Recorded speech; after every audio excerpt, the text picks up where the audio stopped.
Hello. A few weeks ago I went and collected the ingredients for this year's winter compost.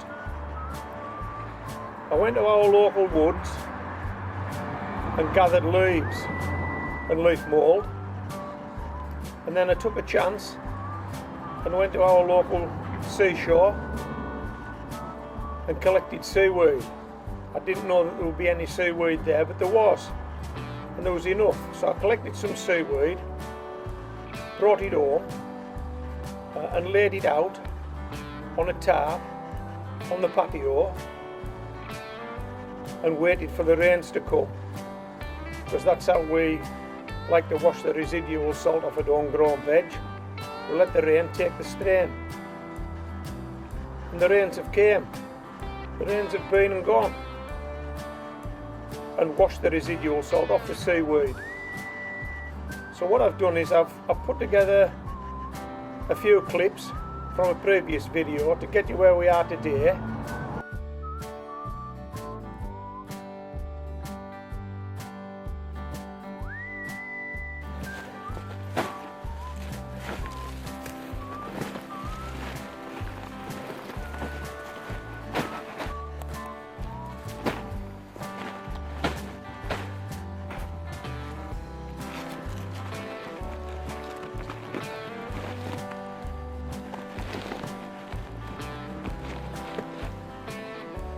Come on, Mo.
Come on, Mo.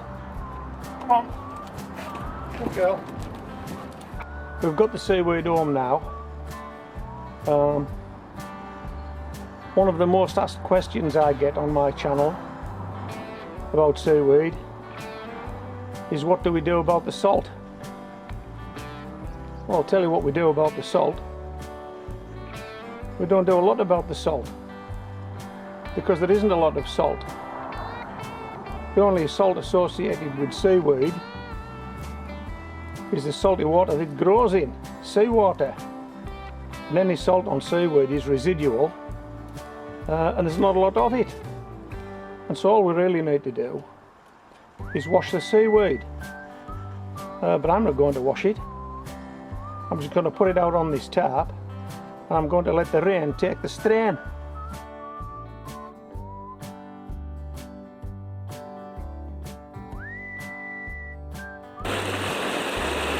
Seaweed has been out on the patio now for about 3 weeks, and just about every other day we've had some rain. So there's not likely to be any salt left caught in that seaweed now.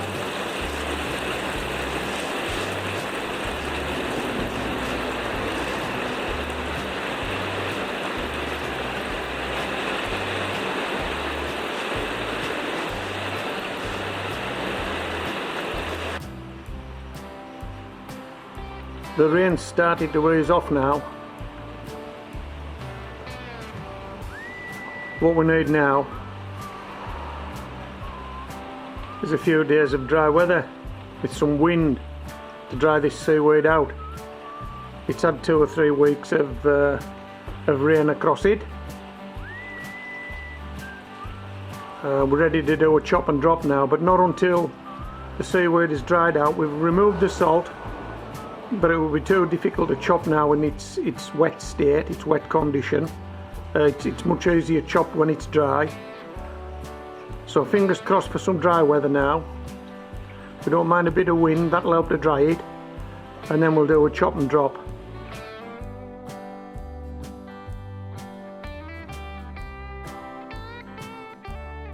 And today we're on the back end of 5 dry days.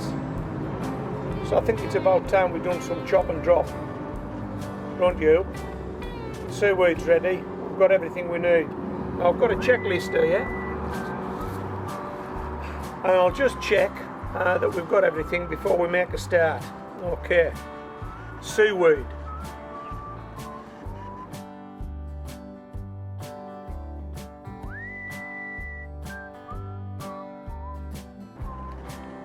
Leaves.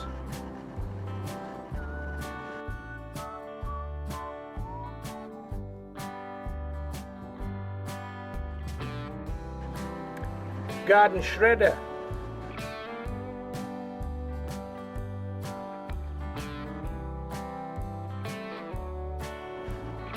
If you haven't got a garden shredder, a lawnmower will do this job. This is a clip of film from a previous chop and drop that I'd done. Shows me using a lawnmower for this job. So if you haven't got a garden shredder, lawnmower will do.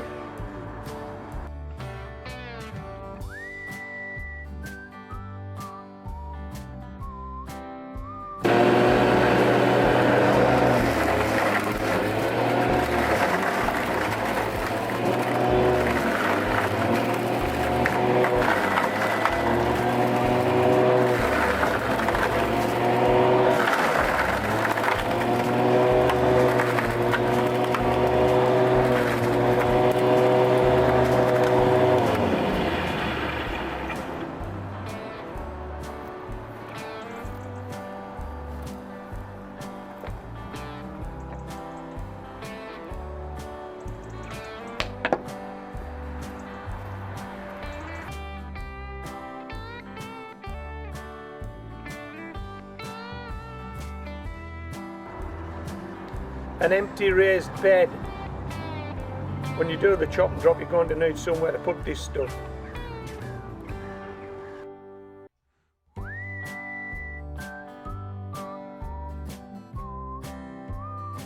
A pair of gloves. You're going to start dipping your hands into bags of leaves and twigs and the like. Chances are things are going to want to stick in you. So gloves are important.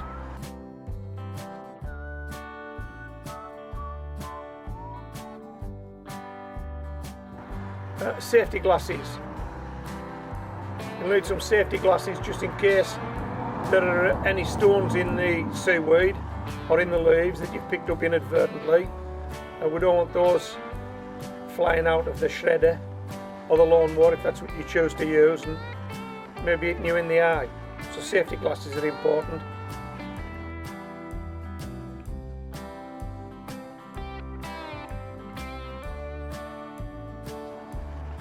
This year we're going to introduce some worms into the raised bed, just to make sure we've actually got some, because these are an important part of the composting process that we use here at Homegrown Veg. We rely on the worms and the bacteria and the winter weather and the rains to break down the compost over the winter months, and then we gather it up again in spring and use it at the back end of spring, summer, in pots and bags. Okay, so let's hope we've got some worms. I've got 3 10-inch pots, compost filled, where I've introduced some garden worms. I've covered the pots with grass cuttings, dead leaves, coffee grounds, just to feed the worms. But these are free range worms, there's no lids on the pots. If the worms want to go, they can go. If they want to stay, they can stay. It's entirely up to them. But we're going to take them to the new home today. We're going to put them on the raised bed and then cover them with this chop and drop.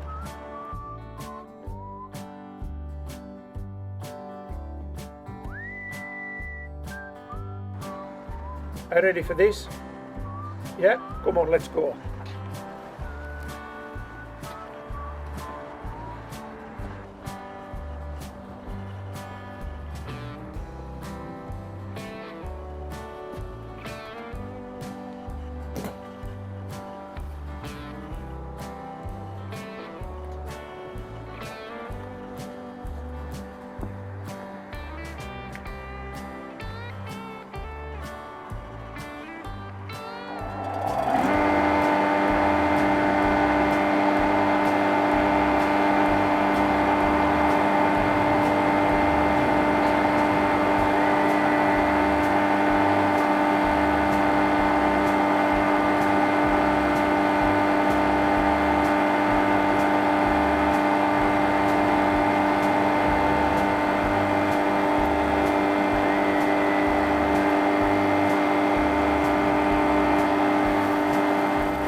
Okay, you've seen the chop, now let's do the drop.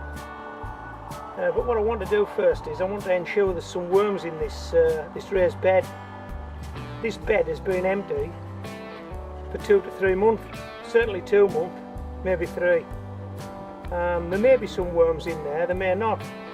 and if there are, there won't be many, because there's no food source that I can see. There's no organic matter. There may be some remains of roots under the soil surface that they can feed on, but fairly soon, if we don't put a top coat on here, these worms will leg it. That's if a worm can leg it. Can't leg it, it'll squirm it. It'll squirm out, won't it? There's nothing to keep them in here. So I'm hoping that this chop and drop is the organic attraction for these worms. When I put it on, there'll be something for them to eat, and they'll stay in the bed and make the bed better over the winter months. Now let me show you this. I've got a video on the channel about free-range vermiculture. Free-range vermiculture. It's a 10-inch pot. It's got compost in it, and I know there are some garden worms in there because I put them in. And I'm terming it free-range because if they want to crawl out, they can. If they want to crawl out of this pot, they can. That makes it free-range. They can range freely. There's holes in the bottom. There's no lid on the top. Just this organic matter, some dead leaves and grass and stuff that I've popped on there for them to munch on. So what we're planning to do here is I've got 3 of these. We're going to empty all 3 on the bed. We'll break them open. If there are any worms in there, we'll see them hopefully, and then we're going to cover them with a chop and drop, and that's going to sit on this bed over winter until the spring of the year. The worms and the rain will take the strain, won't they? I'm not going to do anything else with it. That's it. 4 months on the top of this raised bed, and it'll be well and truly composted by the time I want to use it in spring next year. Right, let's see if we can spot some worms.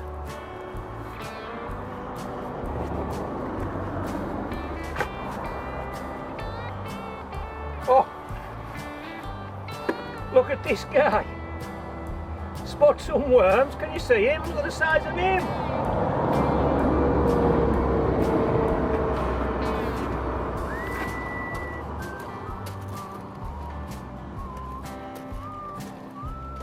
Okay, we'll break it open with this rake, and as I've said, this is free range. If these guys had wanted to run away, they could have done. There's nothing to keep them here, is there? There's no lid on there. Whoa, there's worms everywhere, man. Can you see them or not? I don't know whether you'll get this or not. Look, I'll try and point them out. There, there, there, there, there, there. There's worms everywhere. So, we now know that this bed has got worms in it, don't we? Because we've just put them in. Those free-range worms. And I'm sure somebody's going to tell me they're the wrong type of worm. That's usually the case, isn't it? But I'll tell you what's good about these worms. They're native, so they're in an environment that they're used to, and they cost nothing. Just come out of the garden.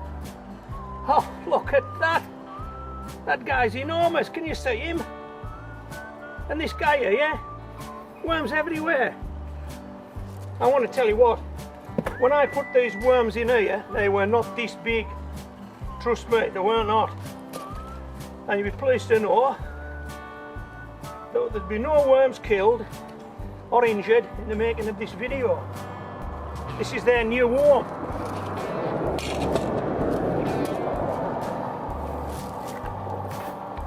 They're being rehoused.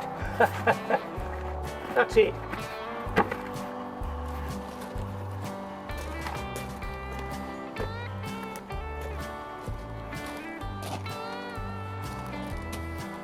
Okay, so we've got a raised bed that's chock-a-block with worms. We know it is because we put them there.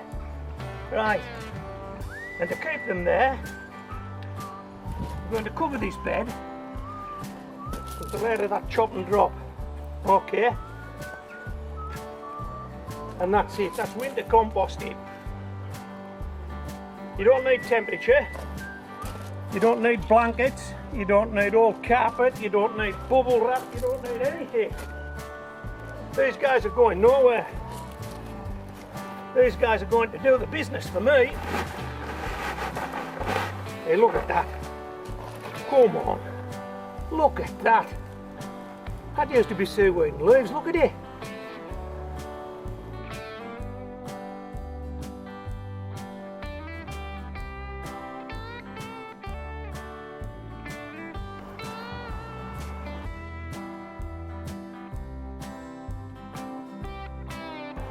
If those worms eat their way through that this winter, they'll be as big as pythons by spring of the year.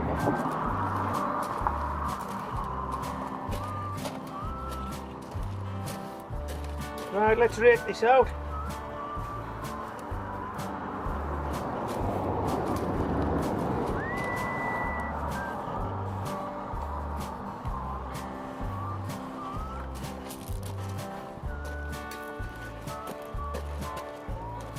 I'll tell you what, I am dead pleased with that, with those worms in those pots. I had no idea when I emptied those pots whether there'd be any in there.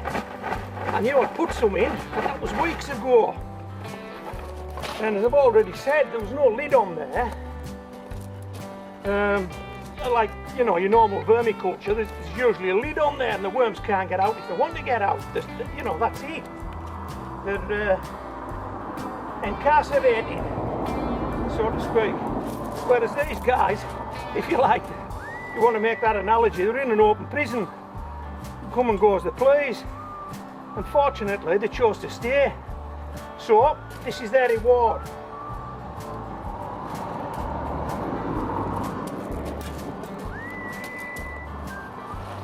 Last one, seaweed and leaves, chop and drop, winter composting.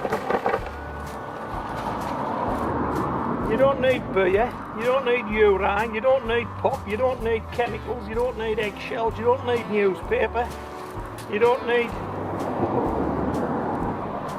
poo, you just don't need it. You can put it in there if you want to. So, speaking from experience, I'll tell you now, this will not smell, there'll be no flies, and come the spring of next year, I'll be growing potatoes in this stuff. If you don't believe me, have a look at the videos that I posted last year, and you'll see that's the time scale. Okay, so I hope you've enjoyed this compilation video. Gives you the story from start to finish. And this is Homegrown Veg, signing out.